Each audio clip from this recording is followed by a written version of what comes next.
Ryan Reynolds here for, I guess, my 100th Mint commercial. No, don't. No. I mean, honestly, when I started this, I thought I only have to do like 4 of these. I mean, it's unlimited premium wireless for $15 a month. How are there still people paying 2 or 3 times that much? I'm sorry, I shouldn't be victim blaming here. Give it a try at mintmobile.com/save. Whenever you're ready. $45 upfront payment equivalent to $15 per month. New customers on first 3-month plan only. Taxes and fees extra. Speed slower above 40 gigabytes. See details. Today on CityCast Boise, we're diving into the local dumpling scene and finding out how many different varieties there are in our city.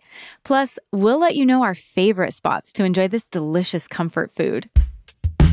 It's Tuesday, October 8th. I'm Lindsay Van Allen, and this is what Boise's talking about.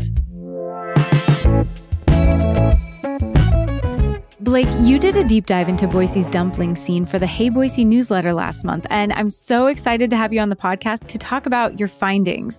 Thanks for joining me. Yeah, I'm so excited to talk about this. I love talking about food, love talking about food history, so we got some good recommendations today. Yes, you're the perfect guest for this. So one thing I learned from your piece is that there isn't just one type of dumpling. Even though dumplings originated in China a couple thousand years ago, other Asian and European cultures have come up with their own spin on it since then. And so you can find a lot of these variations right around Boise. But before we get into your recommendations, let's make sure we're on the same page. And what do you consider a dumpling exactly? Okay, that's a good question. That's a really good place to start, just because when I started reading about this and also trying dumplings and stuff, it just immediately got much more complicated than I expected, which is, anytime that you have a dish with a history as long as dumplings, it goes back to possibly 2000 to 3000 BC in Eastern China. It gets very complicated very quickly. And as dishes move around the world, they take on elements from different cultures, and they interact with history in different ways. So it's actually kind of difficult to define a dumpling. Typically we think of, something kind of small, could kind of fit in your palm, and it has a filling, and then it's a dough wrapped around it, and it can either be pan fried or steamed or in a broth, like a soup. But at the same time, it actually doesn't have to have a filling. So gnocchi are technically, they don't have a filling typically, but those are technically a dumpling. Really? Yes. And so it can just be either a fried piece of dough or a steamed piece of dough. So it gets very interesting very quickly. And what would you say makes a good dumpling? Ooh, I mean, that varies a lot. I think that it just has to have a super flavorful filling. I think, a dumpling entree is great, but I have found that personally I enjoy an appetizer kind of dumpling a little bit more. So I want something that is a little bit punchy. I want something that is super flavorful, this isn't a great word to describe it, but almost like a chewy dough around it. I want it to have texture to it. And so, but I mean, luckily there are lots of different options that fit that description. So.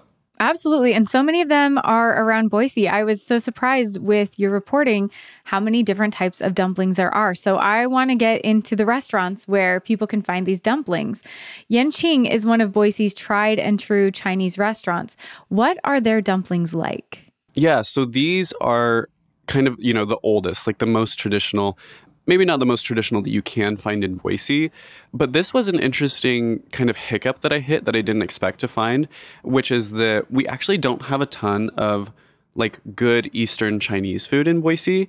I'm really interested to look more into that, of how that intersects with our Chinatown history, because, we literally ran over Chinatown with a wrecking ball in the 70s and 80s in Boise, and physically chased a lot of Chinese people out of Boise after they had a very formative part of Boise's history. So Yanqing kind of is a staple in downtown Boise, as being, I would say, very, very friendly, kind of caters to a lot of white folks, I'll just say, that want a particular kind of Chinese food experience.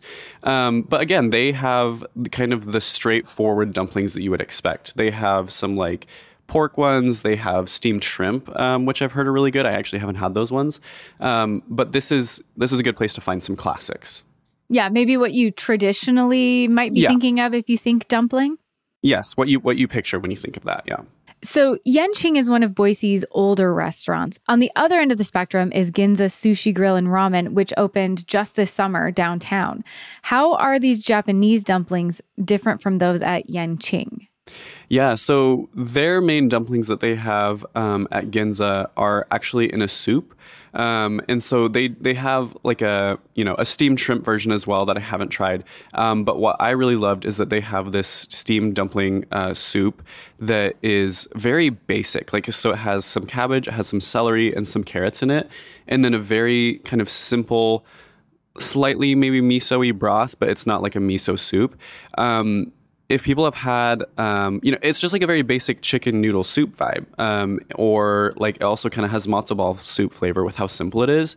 And I absolutely love this. So obviously this is different because it's in a soup, but this is another piece where the history of it got interesting because Japan started developing the gyoza, which is a kind of dumpling because it, moved from China into Japan in like the 1800s. But they didn't actually take off in popularity in Japan until Japanese soldiers came back home after World War II because they were trying to conquer China and got really into these like street food dumplings that they found in China and then wanted them when they came back home. And so that's actually the first time that Japan, like the popularity of dumplings actually took off in Japan, which I thought was interesting.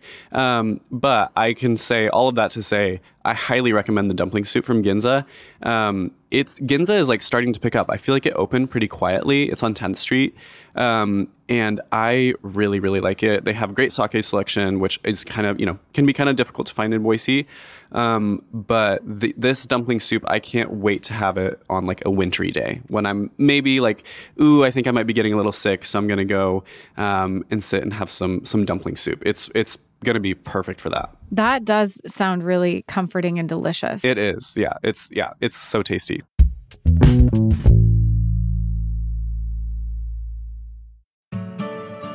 This episode is brought to you by BetterHelp. October's spooky vibes and costumes make it one of my favorite times of the year. But if you feel like a mask isn't just part of your Halloween costume and instead is something you're wearing at work and around your friends and family, therapy could be a great way to stop hiding and feel more comfortable being yourself. Therapy has been a fantastic resource that's helped me develop new tools to cope with life's challenges and has empowered me to show up more authentically for myself and the people I care about. If you've been thinking about starting therapy, give BetterHelp a try. It's entirely online, so you have the flexibility to talk to a licensed therapist when it's convenient for you. And it can be tricky finding a therapist you connect with, so BetterHelp has a questionnaire designed to remove the guesswork. Plus, you can switch therapists at any time for no additional charge. Take off the mask with BetterHelp. Visit betterhelp.com/citycast today to get 10% off your first month. That's BetterHelp, HELP.com/citycast. Hi, this is David Plotz of CityCast. Have you thought about a gift for yourself this year? One that has the power to help you grow and learn and become a better version of yourself? Give yourself the gift of language by getting Babbel. With quick 10-minute lessons handcrafted by language experts, Babbel gets you talking a new language in 3 weeks. Because talking is the key to really knowing a language.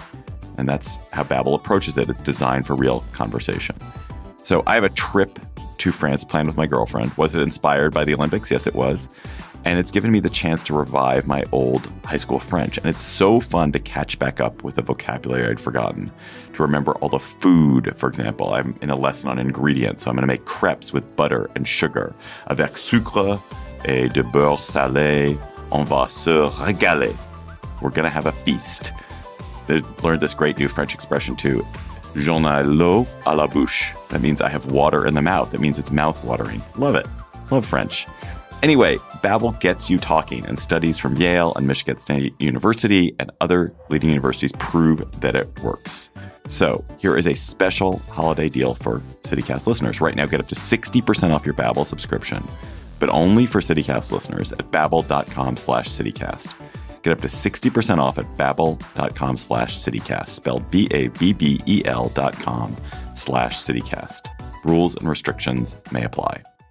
So, Blake, we've touched on how there are lots of different kinds of dumplings, all developed in lots of different kinds of cultures. And one of those is the momo, which originated in Nepal, Tibet, and northern India. What is a momo, and where can our listeners find them in Boise? Yeah, so a momo typically, so the kind of food history of this goes, it's kind of contentious over whether the momo actually fully developed independently from the dumpling in China. Either way, they're, it's, you look at them and you can tell that they're obviously very, very similar. And so my favorite place to get them in Boise is Mount Everest Momo Cafe. Which has been one of my favorites for a long time. Everything that I've ever gotten there is so good. I have a lot of memories of that used to be one of my first takeout spots in early pandemic, because they were just being super careful about it, and they're just the coolest people. But they have a platter in their appetizers that you can get two chicken, 2 yak, and 2 veggie momos as an appetizer, and they're so good. The flavor profile hits just a little bit differently. You get some influence from North India in there as well. And so I love Mount Everest Momo Cafe. I've never heard anyone say anything bad about them. And it's a really good spot. So if you've never tried yak, this is a good place to try it. I don't know how many other places in Boise serve yak consistently. But this is a really good appetizer for a bigger meal from them. So I'm really curious, when they come as an appetizer, are you getting dipping sauces with them, or do they really have the dumplings stand alone? It varies. At Mount Everest Momo, they do have some sort of sauce with it. It's like a tomato-y based, almost maybe kind of chutney vibe. I'm not totally sure. It was really good. It was delicious. Okay, I would say I'm always a big fan of a dipping sauce when it comes to a dumpling. Yeah. In your article about dumplings, you mentioned that the dumplings at Ayanka Russian Cuisine are the best European dumplings in Boise, which is huge praise. So what makes these dumplings stand out? Well, I don't actually know if that is huge praise, just because I don't think that there are many European-style dumplings in Boise. I think that Ayanka just is such a standout to me of a place that is doing something that, you just can't find a lot of the foods that they serve at other places. And so I just have such a soft spot for Ayanka. But they have 2 different kinds of dumplings. And so they have pelmeni, which is a ground beef dumpling, and then they have a vareniki, which is a potato and mushroom. These have I guess a little bit kind of what you would expect from Russian food as far as the shift in flavor profile. So these are served often with sour cream on the side, and then often dill and chive adjacent herbs and flavors. I haven't figured out a way to describe the difference in flavor because I'm not, I'm neither an expert in Chinese nor Russian cuisine, but they're savory in a different way. And I think that the sour cream just kind of takes it to a different place. I'm really curious with these dumplings at Ayanka's. Are they fried? Are they boiled? Do you know? These are steamed. So they don't have, gyoza especially, they're related to pot stickers. They typically have that kind of that fried texture on the outside. These do not. These are just steamed. And they don't really come in big sauce or anything. But they're still very moist and very tender. Okay, and rounding out our list, there's yet another variation on the dumpling that is the Afghanistan mantu, and that's served at Sunshine Spice Cafe. Why are these a must-try on your list? Oh, just look at the article that I wrote online and look at the photo. That's what I can tell you. They are so beautiful and so delicious. This, again, another kind of weird history turn here. And I wasn't able to really find out why. But in Afghanistan and other areas of that area of the world, the dumpling has evolved into a bit more of a delicacy. It's typically not served as kind of the street food, quick kind of survival meal that it originated as in China. But this did migrate to Afghanistan, and there they developed it into, something that's a little bit finer. It's usually eaten at parties and that kind of thing. And so they have two different kinds of dumpling there called the ashak and the mantou. The ashak has a meat sauce on top of it, but then it's filled with like this Asian variety of leek that is really hard to find in Boise. And so I was talking to one of the folks at Sunshine Spice, and she was saying like, yeah, we would love to make an ashak, but we can't find the leek consistently enough to be able to make it. But they do make a mantou, which has beef and onion in it, and then it's covered with a sour cream and garlic sauce and a tomatoey sauce. And it is so good. I literally had this on a day off, and even though I wasn't supposed to be working, I like sent a text of it to the group chat because I was just like, y'all, this is so good. Like, I love the mantou. They're not doing it at their downtown location yet, fingers crossed. But their spot up on Fairview is obviously super cute. They have an incredible bakery, just like Alyonka. But this, honestly, like, I am not qualified to evaluate like which is my favorite dumpling. But the mantou at Sunshine Spice is pretty good. Like, it's pretty good. I remember when you sent us all that text, I think we all like dropped what we were doing and ran to Sunshine Spice to order our own. It looked delicious. Yeah. So I'm curious, what surprised you the most about Boise's dumpling scene? I think it was just the diversity, which, you know, how often do you say that about Boise's food scene? So I was really excited to dive into this, and it ended up just being kind of even more exciting than I expected. Because I just didn't really know, you know, how widely it varied, how widely the dumpling varied, or I knew it, but I just never really thought about it. I had never really been intentional about looking into it. Yeah, I think, at least me personally, you know, I'll see dumplings on a menu and I'm like, yeah, sure, delicious. Yum, let's get some appetizers. Not really thinking, what kind of a variety is this? What is the history? What is, you know, the culture behind this? It's just like, oh yeah, these are a delicious appetizer.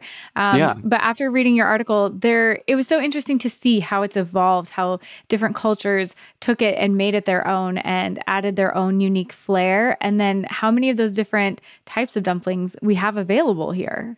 I know, it was interesting. I was actually watching a clip of this anime recently that was set in like 1600s Japan, and it made a reference to dumplings. And I was like, they didn't have dumplings then. Like, Japan actually didn't have dumplings really at that time. And so I was like, I don't know, this is just one of those things that like once you start thinking about dumplings, you'll like start looking for them and they'll pop up everywhere and you'll suddenly have thoughts about it because it's a perfect food. It's a perfect food.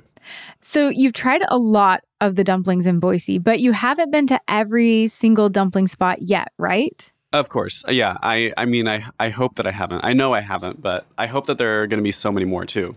So what places are up on your list to try next? Yeah, so we had a few people write in after I wrote this that talked about Rice Contemporary Asian Cuisine in Eagle, which that's a little bit closer to your neck of the woods. Have you ever been there to Rice? I have. It's delicious. Okay, I've never been. I hadn't even heard of it. So I need to go there because apparently they have a really good like Bangkok shrimp version.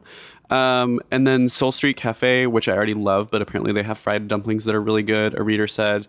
And then we got a few readers who wrote in and said, you know, whether they are from East China or have traveled around to bigger cities that have, you know, more prevalent Chinatowns or just more Eastern Chinese food, that said, actually, like, there's nothing that really hits the spot in the way that I want it to. And one particular person kind of wrote in this whole letter, which I just loved. But basically, she and several other people said, I usually just go to the Capital Asian Market and get their like frozen version and then bring them home and steam them. And it's one of the best kind of traditional Chinese dumplings that you can have. And I've never done that. So that, honestly, maybe going to a grocery store is on my list now. Yeah. So it sounds like maybe we're lacking some of the East Chinese dumplings. Yeah, like, which is interesting because that's where it came from, right? It's interesting because that is where almost everything else, all of these other regions got the dumpling from.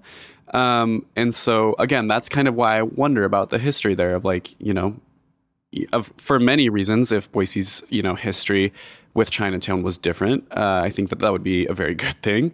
But also specifically in this regard, you know, that impacted our food scene, I think, for a long time. So A lot of people, I also look on Reddit. There is a whole thread about dumplings and dim sum in Boise, and every other person is just lamenting, as is the way with Reddit, that there aren't enough options. So yeah, it's curious that is where we have maybe the least amount of representation of the dumpling.